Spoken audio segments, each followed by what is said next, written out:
भाई लोग खेसारी लाल यादव जी का जो गाना आने वाला था, जिस गाने का टाइटल था जून में, वो गाना कल सुबह मॉर्निंग में रिलीज किया जा रहा है टी सीरीज कंपनी से।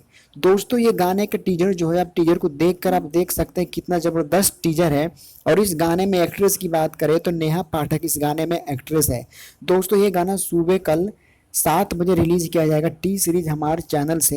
और दोस्तों अपना प्यार और आशीर्वाद इस गाने को ऐसे ही बना कर रखिएगा जैसे हर गाने को, खेसारी लाल के गाने को आप लोग प्यार देते हो। अगर आप खेसारी जी के फैन है तो इस वीडियो को लाइक और सब्सक्राइब करना ना भूलें। और इस गाने को सुबह कल आप देखना ना भूलें। और इस गाने को कल 1 घंटे के अंदर अंदर इस गाने को ट्रेंडिंग में लाना है।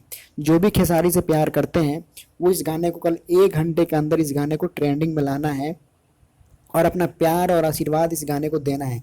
जैसे भी खेसारी लाल यादव जी का 5-5 गाने ट्रेंडिंग में चल रहे हैं, मुरब्बा गाने, बौरा पिया, इसी तरीके से इस गाने को भी आप लोगों को ट्रेंडिंग में ला के और इस गाने को अपना प्यार और आशीर्वाद देना है। बस आज के लिए इतना ही। वीडियो लाइक सब्सक्राइब जरूर करें।